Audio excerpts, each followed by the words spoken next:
इहेमाविंद्र समनुद चक्रवाकेव दंपति प्रजयानो स्वस्तकौ विश्वमा युर्वय अश्रुताम। अर्थात हमारी शुभकामना है कि देवों के देव इंद्र नव दंपति को इस तरह से एक करें जैसे चकवा पक्षी का जोड़ा रहता है, इसलिए आया चक्रवाकेव दंपति। विवाह का ये पवित्र बंधन आपके कुल की वृद्धि और संपन्नता का कारक बने। अश्रुताम। नमस्कार, स्वागत है आपका लव इनफाइनाइट चैनल में। कौन नहीं चाहता कि उसका विवाह हो और विवाह पश्चात वैवाहिक जीवन सुखमय व्यतीत हो, संतान हो, पारिवारिक सुख हो। छोटी मोटी नोकझोंक तो हर जगह होती है, पर कोई बड़ा क्लेश ना हो, सभी यही चाहते हैं। परंतु अक्सर ऐसा होता है कि विवाह के पश्चात, चाहे वो प्रेम विवाह हो या अरेंज्ड मैरिज, वैवाहिक जीवन से प्रेम अदृश्य हो जाता है। लगता है ना आपको भी? व्यक्ति धनी तो है, पर वैवाहिक जीवन में कटुता के कारण वह सदा अंदर से स्वयं को निर्धन समझता है। वैवाहिक जीवन में माधुर्य ना हो तो घर, गाड़ी, बंगला, बैंक बैलेंस, अच्छे वस्त्र, भोजन की उपलब्धता के बावजूद सब सूना सूना, खाली खाली सा लगता है। ऐसा इसलिए होता है कि कुंडली में कई बार ग्रहों की ऐसी स्थिति, ऐसी युति, ऐसी दृष्टि हो जाती है जो वैवाहिक जीवन को नष्ट कर देती है। और हम कुंडली के दोषों का निवारण किए बिना जीवन को घसीटते रहते हैं। हमें कई बार पता ही नहीं होता हमारी कुंडली में दोष कौन से हैं। बहुत से जातक मेरे पास आते हैं, वो कहते हैं कि हमें ये दोष है, हमें वो दोष है। उनकी कुंडली एनालिसिस करने के बाद पता चलता है ये दोष तो है ही नहीं, कि उन्होंने बता दिया आपको। वो कहते नहीं, इनसे पता करवाया, उनसे पता कराया, तो कोई कोई कैसा कैसा दोष बता देते हैं। एक डीप स्टडी के बाद ही आपको पता चल सकता है कि आपकी ग्रहों की स्थिति के अनुसार और युतियों के अनुसार या दृष्टि के अनुसार कौन से दोष हैं आपको। इन दोषों के कारण वैवाहिक जीवन प्रभावित होता है। चलिए, वैवाहिक जीवन आपका कैसा रहेगा? चाहे आप अपने ट्विन फ्लेम से मैरिज करना चाहते हैं, चाहे आप लव मैरिज करना चाहते हैं, चाहे आपकी अरेंज मैरिज हो रही है, आपको कुंडली देखनी आती है तो खोल डालिए अपनी कुंडली और देखिए कि यदि 7वें भाव में गुरु हो, नीच राशि में ना हो और पाप प्रभाव में भी ना हो, तो विवाह बहुत अच्छा चलता है। ठीक है ना? हाँ, ये अवश्य हो सकता है कि विवाह पश्चात आपका जीवन साथी थोड़ा सा हेल्दी हो जाए। हेल्दी हो जाए तो चलेगा, लड़ाई झगड़ा या सेपरेट नहीं होना चाहिए। तो 7वें भाव में गुरु हो और नीच राशि में ना हो और पाप प्रभाव में भी ना हो, तब जीवन या वैवाहिक जीवन बहुत अच्छा चलता है। ठीक है ना? दूसरी बात ये कहूँगी कि गुरु यदि 7वें भाव पर दृष्टि रख रहा है, ये समझ गए होंगे आप मैंने क्या इशारा किया। गुरु यदि 7वें भाव पर दृष्टि रख रहा है तो विवाह अच्छा चलता है, चाहे 7वें भाव में कोई पाप ग्रह भी क्यों ना हो। आप सभी जानते होंगे कि गुरु के पास 5वीं, 7वीं और 9वीं दृष्टि होती है।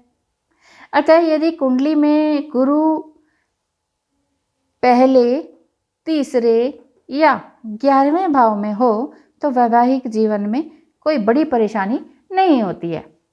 ठीक है? अच्छा जीवन चलता है। अब यदि बात करें पहले, चौथे, 7वें, 8वें और 12वें भाव में सूर्य मंगल युति बने तो विवाह में समस्या का योग बनता है। सूर्य भी आ गए, मंगल भी आ गए। ठीक है?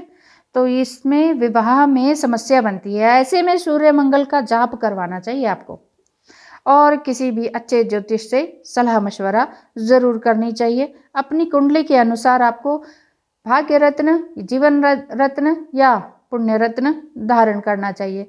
तो पता कीजिए या फिर आप मेरे पास आइए, लव इनफाइनाइट चैनल, नंबर लिखा हुआ है 8307788247।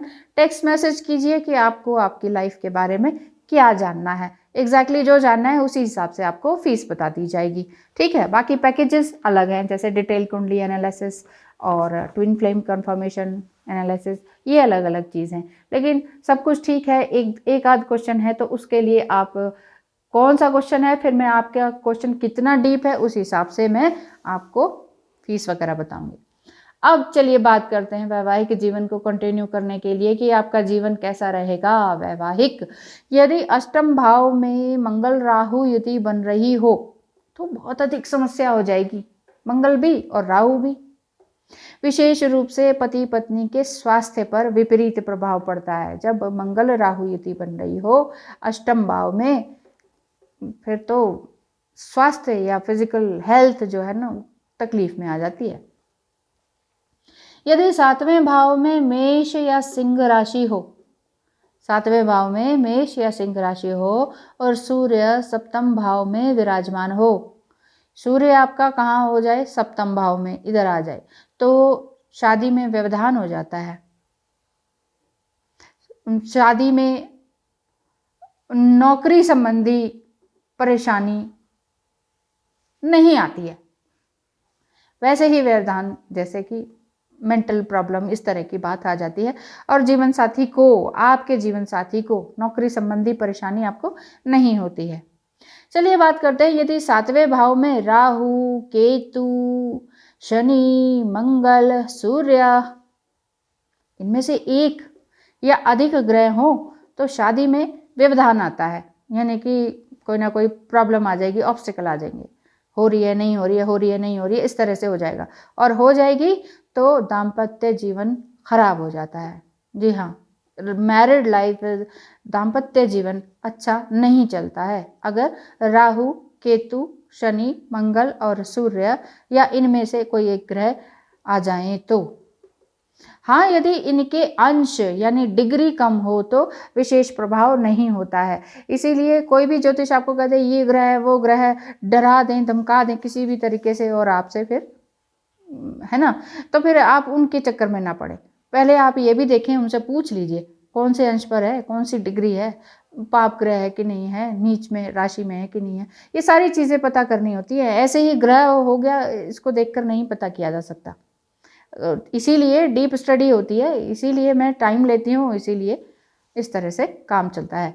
लग्न में बात करते हैं, लग्न में राहु, केतु, शनि और मंगल हो तो दाम्पत्य जीवन में दिक्कत आती है, बशर्ते ये ग्रह बलवान हो तो। अब देखा, अब आप कहेंगे नहीं हमारे तो उसमें फर्स्ट में ही लग्न में जो है राहु आ गया, केतु आ गया या शनि आ गया या मंगल आ गया, तो अब हम क्या करें, तो जीवन में दिक्कत आएगी। ऐसे ही नहीं बोल देते हैं, आगे भी देखना होता है, ये भी देखना होता है कि ये ग्रह बलवान है कि नहीं है, बलवान है कि निर्बल है, ये चीज़ें भी तो देखनी होती हैं, वो और डीप स्टडी से आती है। ठीक है, अब आगे बात करते हैं, लग्न और सप्तम भाव में कोई भी ग्रह नीच राशि में हो, लग्न और सप्तम भाव में कोई भी ग्रह नीच राशि में हो तो दाम्पत्य जीवन में परेशानी आती है। उदाहरण के लिए, यदि लग्न में शनि अपनी नीच राशि मेष में हो तो वैवाहिक जीवन में भारी समस्या आ जाती है। ठीक है, तो ये बात है, लग्न में यानी कि शनि अपनी नीच राशि मेष, शनि की नीच राशि है ना, तो वैवाहिक जीवन में बड़ी समस्या आ सकती है। यदि आपका सप्तमेश यानी सातवें भाव का स्वामी 12वें भाव में बैठा हो तो डिवोर्स तक की संभावना बन जाती है, क्योंकि सातवां भाव विवाह का होता है और 12वां भाव बंधन मुक्ति का होता है। बंधन से मुक्ति और विवाह क्या है, एक पवित्र बंधन है, तो बंधन से मुक्ति यानी कि डिवोर्स। इस तरह का योग विवाह के बंधन को तोड़ने का कार्य करता है। तो फिर ध्यान रखिए अपने वैवाहिक जीवन का। और आगे बात बता देती हूँ, यदि शुक्र और सप्तमेश 8वें भाव में हो, शुक्र और सप्तमेश 7वें भाव के स्वामी 8वें भाव में बैठे हों तो वैवाहिक जीवन में कष्ट रहेगा ही रहेगा। अब ये है सारी समस्याएं। अब अगर ऐसा है आपके साथ तो एक बार पता करवा लीजिए, उसकी रेमेडी क्या है, आपका भाग्य रत्न क्या है, ये सारी चीज़ें आप लव इनफाइनाइट चैनल से पता कर सकते हैं। तो ये थे कुछ ऐसे योग जो वैवाहिक जीवन के बारे में बताते हैं। और भी कई सारे योग हैं, फिर उनकी डिग्रीज हैं और अंश हैं, ग्रह कौन सा है कौन सा नहीं है, नीच का है उच्च का है, ये सारी चीज़ें देखनी होती हैं, तब पता चलता है कि वैवाहिक जीवन आपका कैसा रहेगा। तो समय रहते ज्योतिष से परामर्श करें और आपके दोष संबंधी पूजन हवन करवा लें, और जो भी आपके प्रेशियस स्टोन्स हैं जिसे कहते हैं भाग्य रत्न वगैरह, वो आपके वैवाहिक जीवन को हानि ना पहुंचाए, तो उस तरह की चीज़ें आप धारण कर लीजिए। बहुत बहुत धन्यवाद है। आपका वैवाहिक जीवन सुखमय रहे, हमेशा आप हंसते खिलखिलाते रहे, छोटी मोटी नोक-झोंक रहे तो कोई बात नहीं, बड़ा कुछ गलत नहीं होना चाहिए। अगर ऐसा हो रहा है तो ज़रूर आप परामर्श करें। बहुत बहुत धन्यवाद है। आपका जीवन सुखमय बीते। नमस्कार।